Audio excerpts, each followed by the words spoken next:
வெறும் 5 நிமிஷத்தில் சூப்பரான பருப்பு பொடி செய்ய நீங்கள் ரெடியா? அப்போ இந்த வீடியோவை பாருங்கள். வணக்கம் and welcome to chef circle. இன்றைக்கி நம்ம வீடியோவில் ரொம்ப டேஸ்டான பருப்பு பொடி எப்படி செய்கிறதுன்னு தான் பார்க்க போகிறோம். சாதத்தில் நெய் விட்டு இல்லை எண்ணெய் விட்டு இந்த பொடியை போட்டு சாப்பிட்டா வேறு எந்த சைட் டிஷ்ஷுமே தேவையில்லை, அவ்வளோ டேஸ்ட்டாக இருக்கும். இந்த பருப்பு பொடி சாதத்துக்கு மட்டும் இல்லாமல் இட்லி, தோசை இப்படி எல்லாத்துக்குமே ஒரு சூப்பரான காம்பினேஷனாக இருக்கும். இது எப்படி செய்கிறதுன்னு பார்க்கலாம். இந்த பருப்பு பொடி செய்கிறதுக்கு ஃபஸ்ட்டு 1/2 கப் துவரம்பருப்பு எடுத்துக்கலாம். இதை வெறும் பேனில் போட்டு நல்லா லோ ஃப்ளேமில் வச்சு கையெடுக்காமல் அப்படியே நல்லா வறுத்துக்கலாம். இந்த பருப்பு நல்ல கோல்டன் ப்ரௌன் கலராக வரணும், அதாவது செவந்து வரணும். அந்த ஸ்டேஜ் வரைக்கும் இதை வறுத்துக்கலாம். கருகிடாமல் வறுத்துக்கோங்க. லோ ஃப்ளேம்லேயே வச்சு வறுக்கும்போது ஒரு நல்ல ஃப்ளேவர் வரும். அதே மாதிரி அந்த கலரும் ஈவனாக எல்லா பக்கம் ஒரே மாதிரியாக சேஞ்ச் ஆகும். ஸோ இந்த ஸ்டேஜ் வரைக்கும் இதை நம்ம வறுத்துட்டு இதை ஒரு பிளேட்டில் ட்ரான்ஸ்ஃபர் பண்ணிடலாம். பிளேட்டில் மாற்றிட்டு இதை ஆறட்டும். அதுக்கப்புறம் மற்ற பருப்பு வகைகளையும் நம்ம வறுத்து எடுத்துக்கலாம். இதை மாற்றினதுக்கப்புறம் அதே பேனில் 1/4 கப் அளவுக்கு கடலை பருப்பு சேர்த்துக்கலாம். சொன்ன மாதிரியே தான் கடலை பருப்பையும் கையெடுக்காமல் லோ ஃப்ளேம்லேயே வச்சு அது நல்லா செவந்து வர்ற அளவுக்கு வறுத்துக்கோங்க. இந்த பருப்பு பொடியில் மெயினாக, அதாவது அதிகமாக நம்ம சேர்த்தது துவரம் பருப்பு தான். மற்ற பருப்பெல்லாம் கொஞ்சம் அந்த டேஸ்ட்டை என்ஹான்ஸ் பண்ணி கொடுக்கறதுக்காக சேர்த்துறோம்.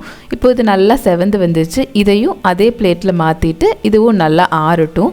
அதுக்கப்புறம் அதே பேனில் ஒரு 1/4 கப் அளவுக்கு பாசிப்பருப்பு சேர்த்துக்கலாம். இதுவும் நல்ல டேஸ்ட்டு கொடுக்கும் இந்த பருப்பு பொடிக்கு. சேர்த்துட்டு இந்த பாசிப்பருப்பையும் நல்லா கையெடுக்காமல் லோ ஃப்ளேம்லேயே வச்சு நல்லா செவந்து வர்ற அளவுக்கு வறுத்துக்கலாம். பாசிப்பருப்புக்கு பதிலாக பச்சை பயிறு சேர்த்துறதுனாலும் நீங்கள் தாராளமாக சேர்த்துக்கலாம். ரெண்டுமே ஒன்று தான். அது தொட்டோடு இருக்கும், அது தொட்டெல்லாமல் இருக்கும். ஸோ சேர்த்துட்டு இந்த மாதிரி நல்லா செவந்து வந்துடட்டும். இதை மறுபடியும் அதே பிளேட்டில் ட்ரான்ஸ்ஃபர் பண்ணிக்கலாம். இப்படி எல்லா பருப்பையுமே தனித்தனியாக வறுத்தெடுத்து பிளேட்டில் மாற்றிக்கோங்க. ஏன்னா ஒவ்வொரு பருப்பும் ஒவ்வொரு டைம் எடுத்துக்கும் வறுபடுறதுக்கு. அதனால தான் எல்லாமே தனித்தனியாக வறுத்துக்கிறோம். இதெல்லாம் வறுத்து மாற்றினதுக்கப்புறம் அதே பேனில் 1/2 டேபிள் ஸ்பூன் அளவுக்கு எண்ணெய், நல்லெண்ணெய், கடலெண்ணெய், ஏதோ ஒரு எண்ணெய் சேர்த்துக்கோங்க. இதில் 10 வரமிளகாய், 10 காஷ்மீரி வரமிளகாய் சேர்த்துக்கலாம். இது கூட 1 டேபிள் ஸ்பூன் அளவுக்கு கல்லுப்பு சேர்த்துக்கோங்க. எப்போவுமே மிளகா கொஞ்சம் அதிகமான குவான்டிட்டி வறுக்கிறீங்கன்னா கல்லுப்பு சேர்த்து வறுக்கும்போது அந்த மிளகாயோட நெடி இருக்காது நமக்கு.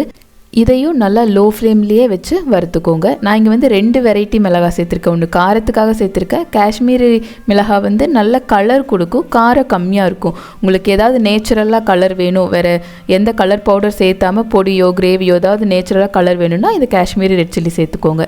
இது கூட 1/2 டேபிள் ஸ்பூன் அளவுக்கு சீரகம், ஒரு சின்ன சைஸ் புளி, ஒரு நெல்லிக்காய் சைஸ் அளவுக்கு புளி சேர்த்துட்டு இதையும் நல்லா ஒரு 2-3 நிமிஷத்துக்கு லோ ஃப்ளேம்லேயே வச்சு வறுத்துக்கலாம்.